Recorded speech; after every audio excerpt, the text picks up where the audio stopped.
The following podcast is rated G for gammon. Please be aware it may contain some coarse language and is not suitable for children or gammon audiences.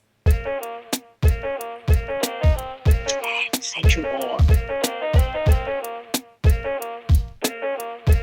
Central War. Central War. Central War. You're on, mate. You're on. We're on. Which way, you mob? Welcome to another episode of Them Yarns with Carly and Nagus. Thank you, Carly, for allowing the star of the show to introduce it from now on. I appreciate you very much for that. How's your week been so far, sister? I'll tell you what, you give him one job, but he messes it up. Oh, you crack me up, brother. You know what? My week's been all right. My week has been cruising along. I can't believe we're almost in March. I'm going overseas soon, so I need to give everyone like a heads up. I'm not going to be here, but I will because you'll hear a pre-record. Yes, I'm getting excited for that. But otherwise, cruising. How about you? How was your week? Yeah, good. Busy as a bee, as always, but loving the month of February. Looking forward to the month of March. It's my wedding anniversary and my Cute. son's birthday, and a few other reasons to eat cake and good ways, and have a good time in the month of March. How many years married? 12, 12 years married. Mel, if you're listening. Yeah, she does. I'm sorry. 12 this year.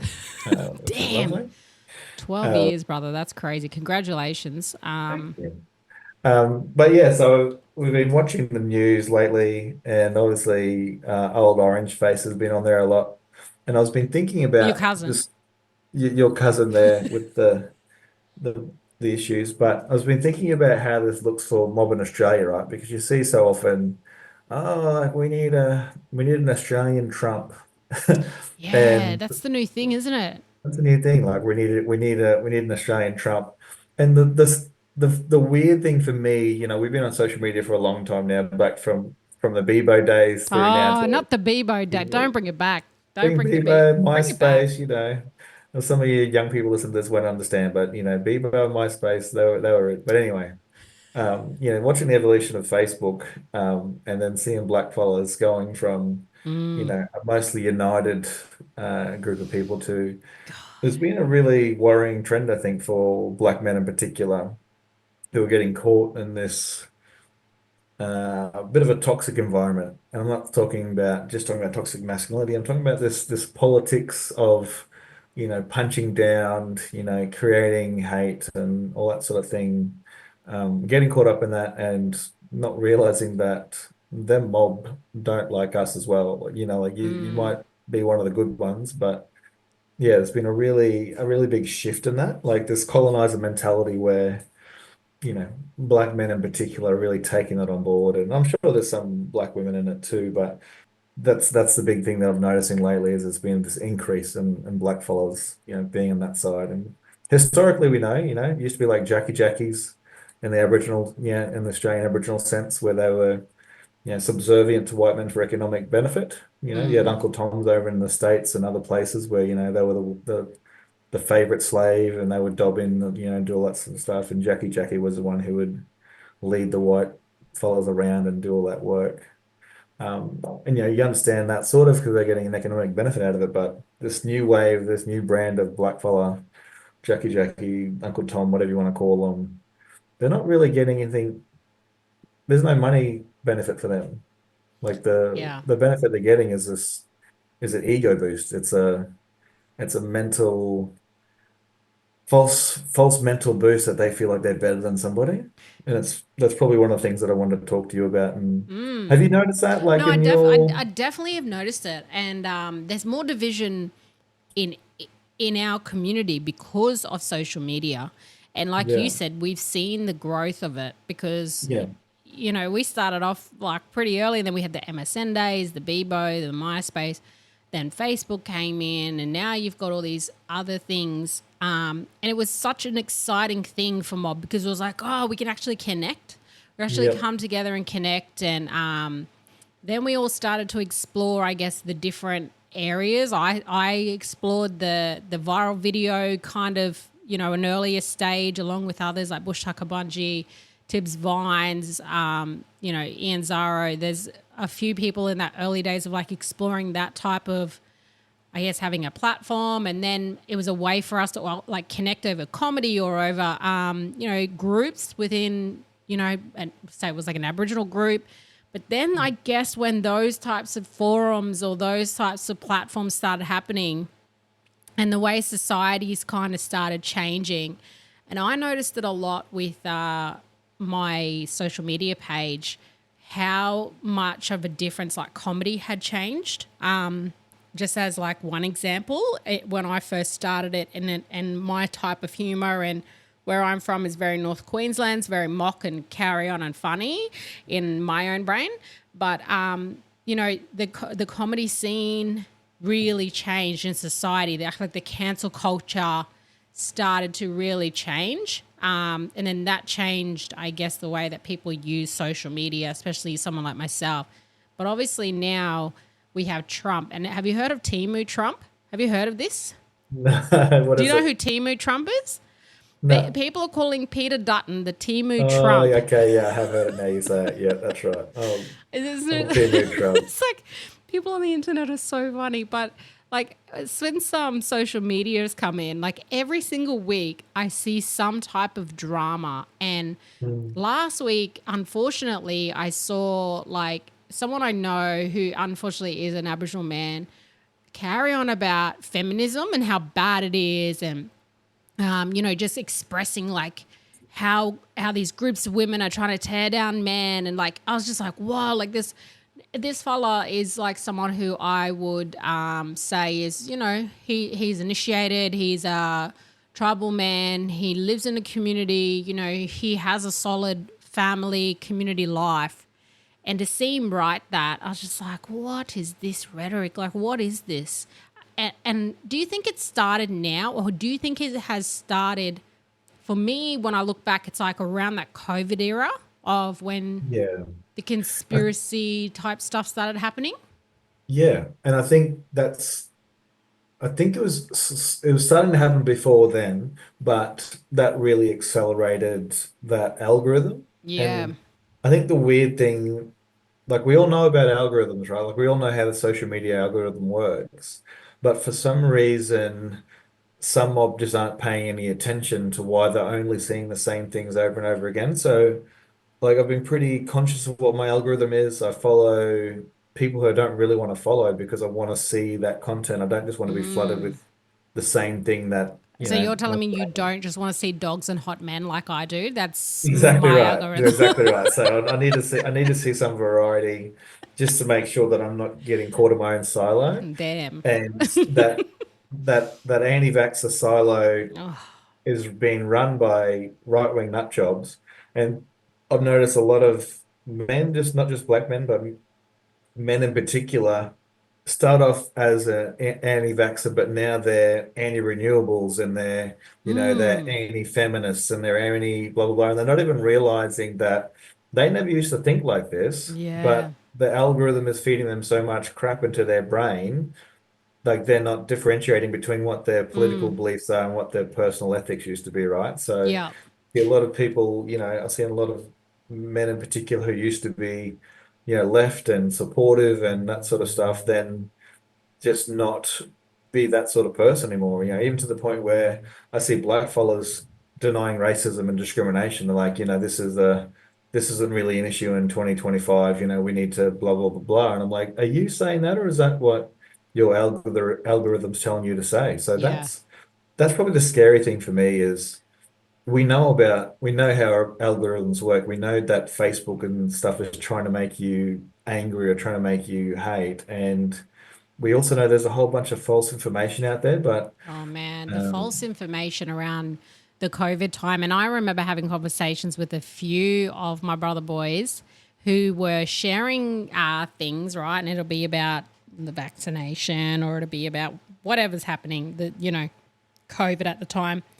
And it would be videos and I'd see them, but the actual voice wasn't matching up with like the face. It was like it was completely fake, or it was AI. It was generated. And these are smart men. These are brothers that are smart. Like one is now studying a PhD, and I'm like, brother, I won't say his name, but I was like, brother, what are you doing?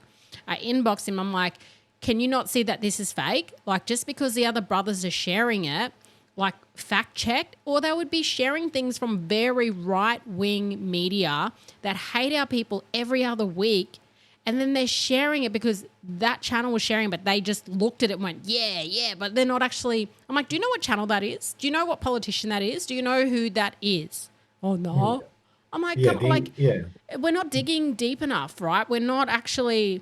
We're not critically thinking. We're not critically thinking. And is it something of like that, we've used social media for so long now that we trust it a lot more than we used to, right? So we kind of let our guard down, and it was a mechanism for us to connect. But now it's starting to disconnect us as a community so much. I like to think of it like it's the brain rot phase, right? Like people are just people are on socials now for that brain rot. They just want to, feel good things or, have emotions and that sort of stuff. And so part of your brain is just switching off at that stage, and you're taking stuff in, you're not realizing what you're taking in.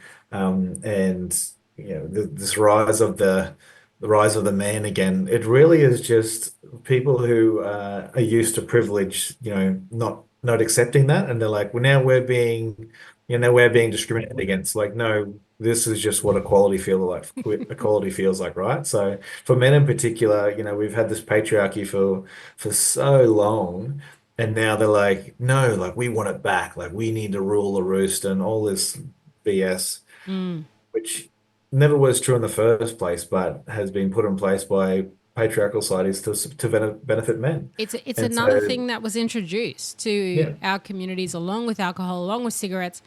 Patriarchy, as in men ruling. We didn't have kings, we didn't have these things. Like these titles were again introduced. We had a pretty equal society, and if nothing, we had a matriarchal society, and we still do. But now the patriarchy, the white dominant male society, is telling men, and black men think they're speaking to them. They don't have the same privilege. They don't have the same things. And they're listening to these people going, yeah, we need to be men again. Come on. Yeah, and I think that's like, when you think about mob traditionally, like we were patriarchal and matriarchal. There's not like one That's right. not one ruling gender on mob. Like men looked after men's business, women looked after women's business, and that was your responsibility. It wasn't like some lad telling women what their reproductive rights were. It wasn't some lad saying, all you women need to do this and be my servants and et cetera, et cetera. Like that comes from the colonizer. That's a colonizer mindset where you're thinking that we ruled over women and children and we were whatever. Sure, we might have been the warriors, but that doesn't mean that you're the biggest leader. That just means that you led your section. You had your responsibility. So that's probably what the most disappointing thing for me is when I see mob, and I saw the post that you were talking about where they said that this is my culture. Like that's not your culture. Like women being subservient to you is not your culture. Like your culture is you run men's business. Her job is to run women's business, and then you come together to make decisions. We have circles. We don't have pyramids. Like that's the bullshit that I really don't understand for black fellas in particular. I get why white people might feel more at home with the colonizer attitude because that's how their culture has been for thousands of years. But we literally had 60, 70, 30, however long it was, trying to have an egalitarian society. So I think with our mob, we are some of the biggest users of social media in Australia, and we've used it for different mechanisms. Like obviously I explored the comedy side with CJ's Vines with a few others, and then there's been groups and subgroups and forums, and there was Black Twitter, Indigenous X at one point, where people had these spaces, and it really did bring a lot of mob together. That's like, I think, how you and I kept in touch, and we're a part of a lot of those forums as well, and Definitely. Those platforms. So, it has done a lot of good, but then I noticed, probably especially for me, I started noticing the anti-vaxxers around the COVID time, especially the group of black fellas that had set up like their own embassy down, not a part of the 10 embassy, not a part of the Aboriginal 10 embassy, but these mob that were mixing with these absolutely just out of this world type community that who all believe their thing. And I don't doubt that they don't believe it because they're so far in it, they believe what's happening in their world, whether it's this is a conspiracy, this government's out to get me, I'm not getting the vax, whatever the yarn is, right? That community then spiraled. I saw some of these black fellas and I was messaging them going, brother, this video is not real. Do you know that this is like, are you fact checking what you're doing here? Like that TV show that clip there that you're resharing, it's from a very far right news channel. Like that's not, these same people on these channels were running us down last week. And then you're at this rally and there's Australia flags everywhere around you. Nazi flags, Australia, Nazi flags, Confederate flags. Paraphernalia there. There's look at the crowd just surrounding yourself with, look at what they're chanting. When someone's chanting, it's a red flag, right? When there's a whole bunch of non-Indigenous people chanting together in a group, that should be a red flag. And let me add in the middle there, like I can see why black fellows don't trust the government. Like that's what somebody always says. Like these anti-vaxxers always say, "You're a black fella. Why do you trust the government?" I'm like, there's a difference between not trusting the government and not trusting anything. You know what I mean? Like if there's a conspiracy theory between 93% of the world's scientists about climate change, then Bob's your uncle. But there's some things I understand why mob are distrustful Totally get it. authority figures. But like you're saying, like have some critical thought. If you're marching next to a lad who's got a SWAT sticker on his arm, he's not there for you. No. He's there for something else. But in that area, when you start putting yourselves in that environment, right, as mob, and you start looking at these things on your algorithm and you start hanging around these people and like, I could just go and like set up my own like sovereign 10 embassy. I'm just going to do that because I'm a black fellow and I'm not going to do what the government says. Yep, 100%. We've all got that part of us. The difference is science, but we could debate that all day. But anyway, that time there, you see those people doing those things. And then it's like for me in this time, with this toxic masculinity, the patriarchy, it is a really slippery slope. Slippery slope as in you're hanging around this and then you're going to start listening to your Andrew Tates. You're going to start listening to your Joe Rogans. You're going to start listening to Trumps and all the rest of it and conservative right-wing stuff that's so extreme and that's all you're hearing. And those people you're sitting next to and chanting next to, it gets in your brain after a while. And the slippery slope is that type of patriarchy, that masculinity turns into violence. It turns into domestic violence, emotional abuse of women, of communities, 100%. Of marginalized communities, LGBTQI people, migrants, immigrants, like everything. And I think that's what I was talking about earlier when I said they're not getting any economic benefit out of it, but what they are getting is that sense of power, right? Like trans women are trying to take over women's sport. We've got to protect women, and when it was gay rights, when it was talking about gay marriage, like this is a slippery slope. Soon we'll be able to marry animals. Like there's always that like. It makes them feel better, but it makes them feel better than that group. Like they get to other somebody else. Yeah. And, and maybe that's the internalized racism and trauma they've taken in, and instead of actually addressing what that looks like for them, they're then putting that onto somebody else. So the hate that they get for being a black fella, they're then throwing onto other people, like the trans community and like the gay community, etc., etc. There's got to be like a feeling, and I'm not a black man, but I can only imagine, the oppression that comes with being a black man. I've seen it raising my brother, and seeing him being targeted by police, see the open racism that happens to him as a dark-skinned man. Like the oppression that our men carry is heavy, and I can acknowledge that. And the oppression that our black women carry is equally as heavy. So as a man, you're like, when someone else is telling you, yeah, be a man, let's take this back, you're like, yeah, it's just like this, this gang mentality. And someone's offering for you to stand beside them and go, yeah, we're going to punch back for once. We're sick of being punched at as men, as the dominant species. It's crazy to me. But I'm really appreciative of you for having this conversation, because often as, women, if we have these conversations, we're not taken seriously or we're dragged. Stop being, especially as black women as well. Like, you talk about Stop black being an angry men. black woman. Stop being an angry black woman, or stop 100%. stop like beating on our men. We're going to protect our black men. So I get it, but we need to have these conversations because it is a slippery slope. Yeah. If we don't think critically and our mob are feeding into these conspiracies and these ways of life, it spirals really fast. And we're seeing that now in the States. Yeah. And I think the US is a pretty perfect example of what happens when uh, facts don't matter anymore. So they've become such an entrenched, divided society, they might not never get back to what that looks like. And in Australia, where we're not there yet, where they're trying to be, but what Australians don't understand is that like we're a lot more center left than America. So everybody's like, yo, we need an Aussie Trump. But like Timu Trump, Trump. they don't have healthcare. Yeah. They don't have good minimum wage. They don't have unions. They don't have all these really basic things that we have in Australia that, We fought cheap for. university comparatively speaking, it's still expensive, but it's much cheaper what they have. So we have a whole range of things that if you were in Australia who moved to the US, you would hate life because you're so privileged in Australia. So when you say we need an Aussie Trump, you don't actually need an Aussie Trump. What you need is some brains and actually have a critical thought for once in your life.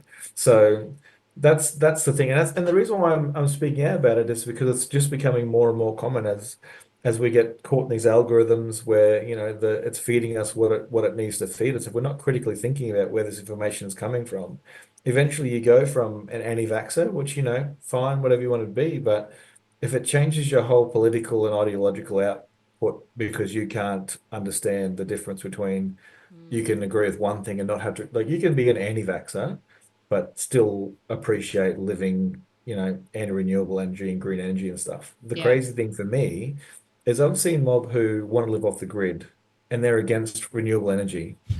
I'm like, Doogies. can you, because they've been sucked into this anti-vaxxer hole and then now they're in a right-wing nut job space. Yeah. And all they do is just keep repeating what they hear, which they don't understand is just right-wing conservative talking points.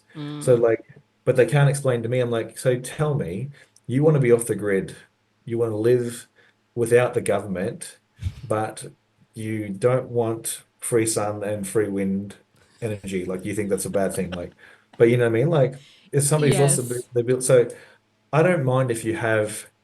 I'm not even saying you can't be a conservative.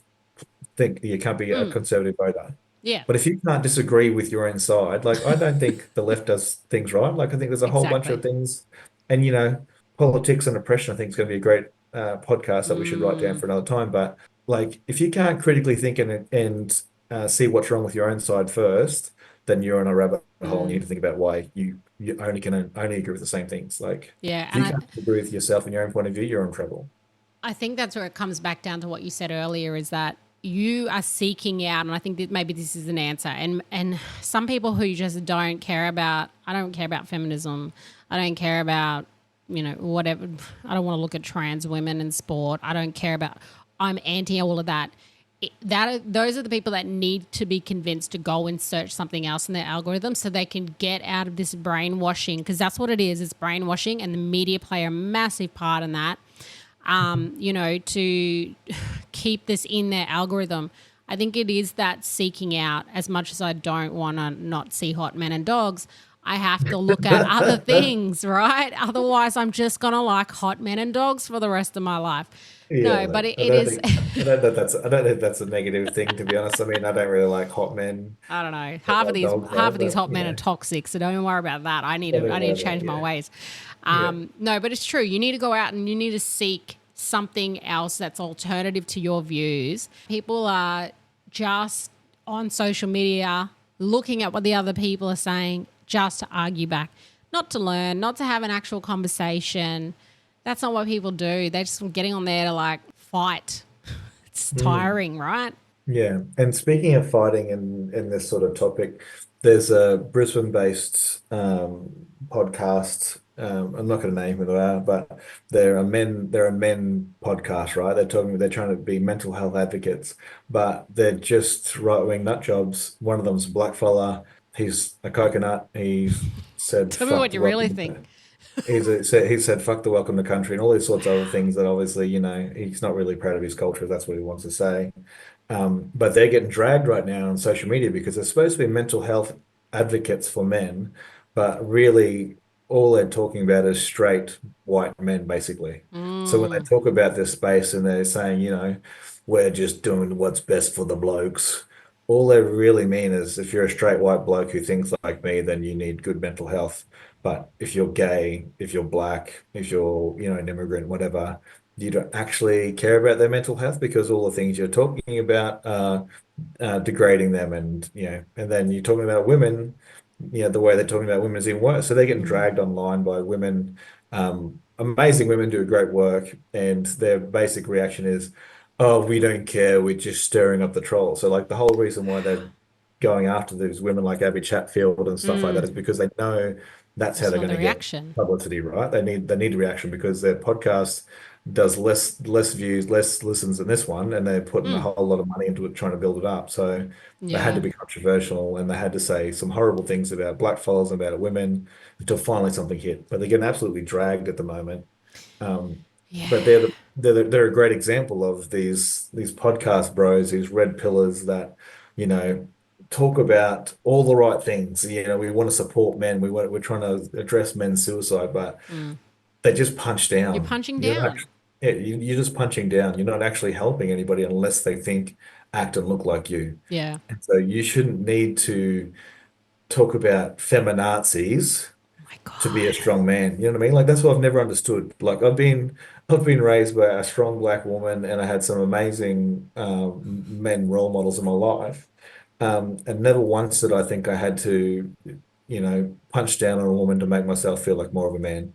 Like never Yeah. once did I be like, how I'm going to be more manly is I'm going to do this. Like for me, like a man is the person who like looks after your family and all that sort of stuff. But Yeah. that doesn't mean that you don't get looked after too. Yeah. Like I'm completely honest in that space. I'm definitely not I'm not going to pretend like I'm doing 50-50 in the house and I'm, doing all sorts of stuff, but I definitely don't think that I need to punch down on somebody No. in order to make myself feel better. Well, you're a dad of girls, Yeah, when girl you dad, hashtag. girl dad, of our little Aboriginal girls, and South Sea Islander girls. So how do you see this future for them as a black dad raising black girls? How when you look at the world right now, what is it like to be raising these Oh, girls? it's scary, I think. Like I think it's scary to think about the world they're going into. Like I'm lucky that they're strong, they're independent, they're really smart, and they've got really great women role models on both sides of their family that, then there is some certain things that I think they're not going to be as affected by as maybe some of the girls and females, but there is also the uncontrollables that we can't have no control over. So we can just raise our girls to be, amazing, strong women and hope for the best.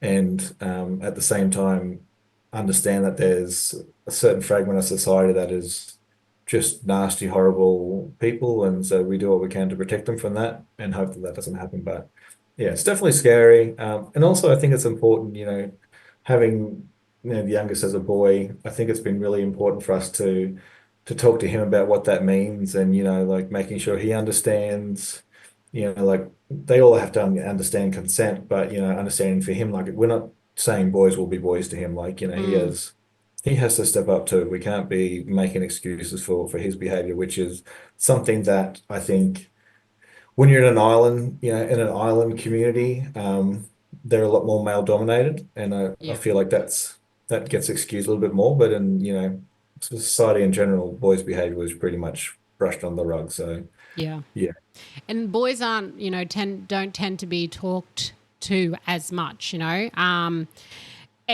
what often boys are praised for, the daughters will get crap for the same Mm. thing. So balancing out those conversations from an early age and raising your kids, whether they're boys, girls, or thems, to be just great humans that have an open understanding for anyone in the world. That's what I'm really grateful that I was raised like that with my mum. Like, obviously raised by a pretty strong black woman to be a very strong woman, not to take crap from anyone, not to, you have to work harder than everybody else. You use your voice, be staunch, like all the things that you get raised as a young black girl.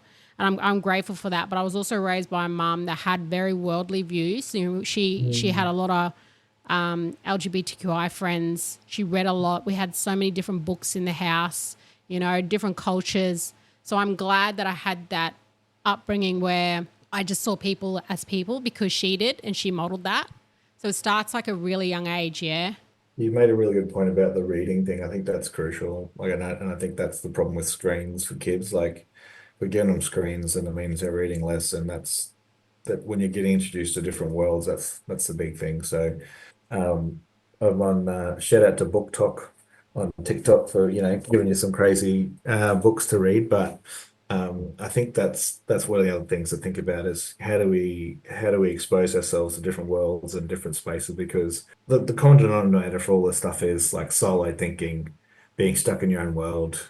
The anti-immigration stuff. It's so ironic that we have white people on Native American land saying to immigrants, "You can't come here. This is not your birthright," which is literally how they claim the country, right? They were born, they moved there, they had people who were born there, and now they think they own it. Like, that's the irony. The irony is lost on them completely. Like, you're not Native American. That's not your country. We're telling people they can't have a birthright citizenship. So that's wild. Also wild that we have it in Australia, but I guess I grew up here, so I'm used to it. So one thing about like the whole red pill podcast, bro, like that isn't the end of how this looks, right? Like, we can reconfigure someone's brain to start being empathetic, start looking after each other, start caring again. Unfortunately, for a lot of these people, women are the ones that have to take on that burden. Like, they use women as their counselor, and then that's how they get better, right? Like, we always see the story of the woman who has to do all the hard work in for the man, and then the next partner gets to reap the benefits. That's really the only way we're changing these red pill bros and podcast bros, whatever. So I'm not giving hope. I'm not giving up on the brothers, is what I'm saying. Like, there's still a chance that we can get them back from the brink of ignorance and right wing nut job life. But literally, it's just about like just yarning to them and saying what this looks like for them. So for me, like, it might sound pointless, but I always say something when I see one of these posts. Like, I'm always like, this isn't true. This isn't fact. La la la. And I know that it doesn't make a difference maybe to the person who's posting it because they're already stuck in that algorithm. But me saying that lets other people know this isn't normal. So this is how Trump became normalized, is because people are like, facts aren't real, don't have to care about things, you're fake news.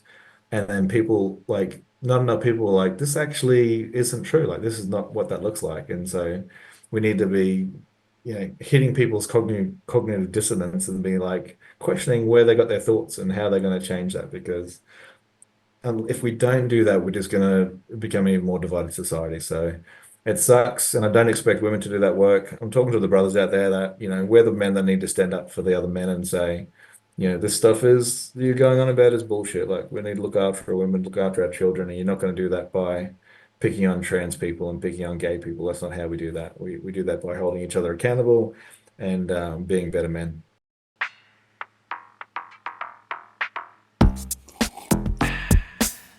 A little bit of tea every week. I'm going to spill the tea.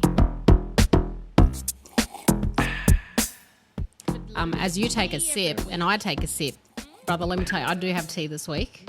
What's the tea? Feed me the tea. Good ways. Tea time. Okay, here's the picture. I'm in Woolies looking like a damn mess, okay? Now, I love it already.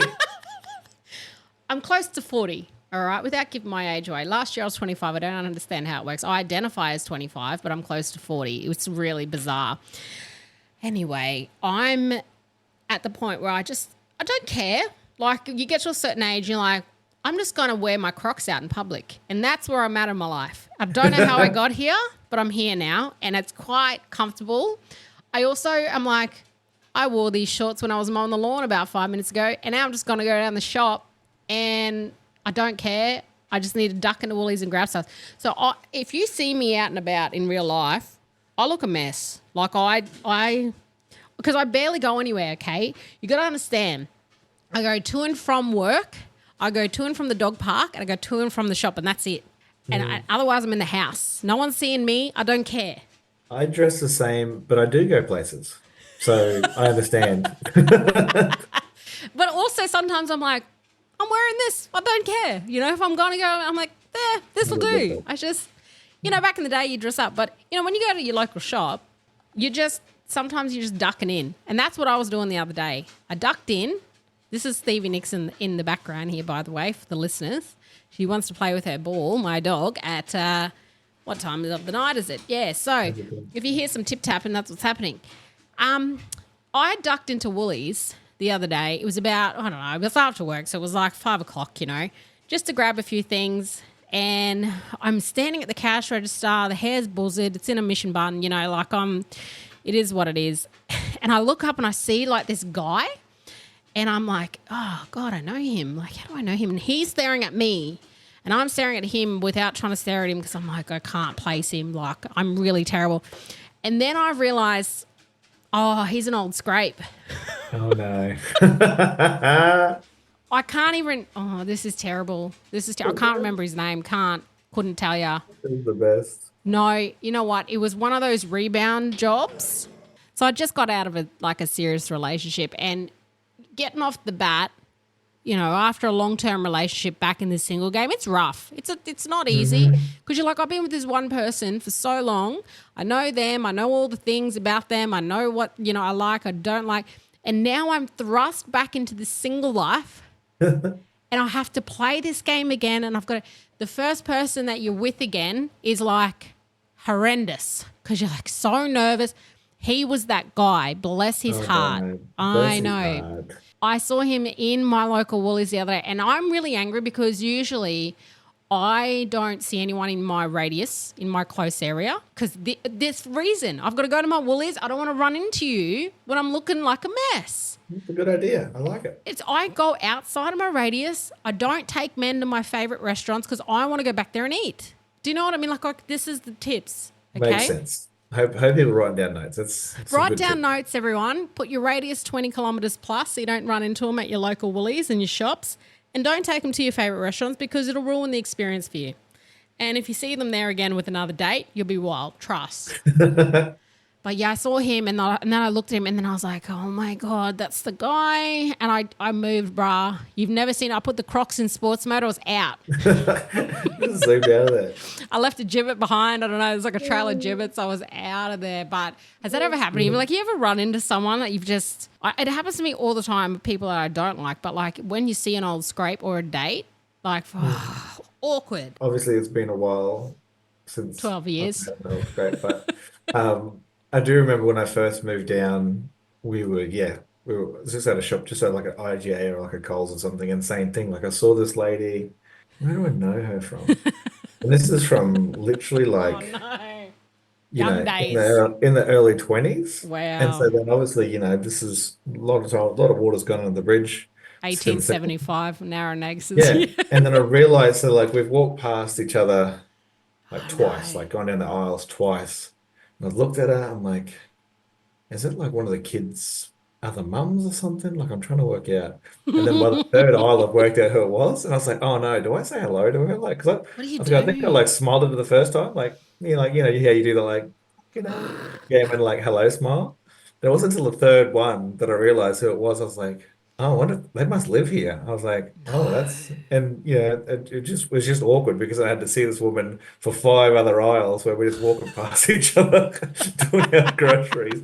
And she must have realized that I realized who it was. Because I was like, Oh my every time she God. would come near me, I was like, oh, I'm really interested in the ingredients of this Chinese noodles. I was like, oh man, I was Vermicelli, like, what is this? I've never yeah, seen yeah. this before. Yeah. The other awkward moment is on social media, you're like, you've unfriended exes or whatever, and then like they pop up on somebody else's, pop up on somebody else's feed, or they pop up in your, on whatever social media you're using. You're like, oh, that's them now. Oh, okay. That's cute that you do that. I block all of my exes.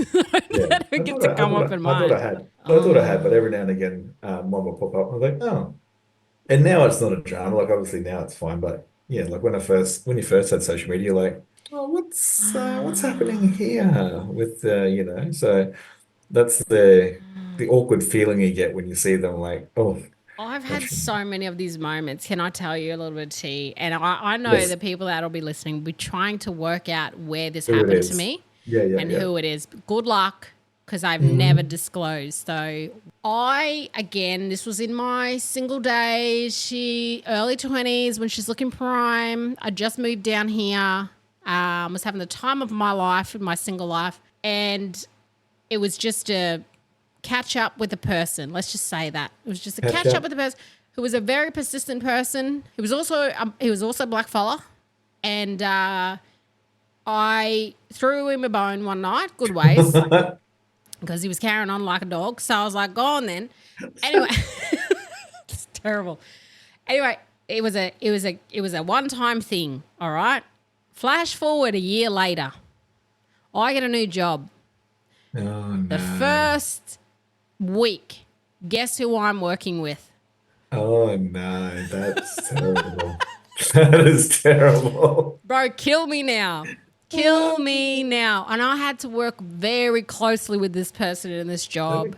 Thank, thank goodness that never happened Yeah. to me. That's horrible. Road trips. I'm talking work trips. Oh, like proper work, like Yeah, not just like working in the same like office, like no, working side by side. we've had to do trips, we had to do all these things. And I Wow. had a partner. By this stage I'd had a partner. So that was like good because I'm like, yep, remember that one time that we'll never speak about? Yeah. And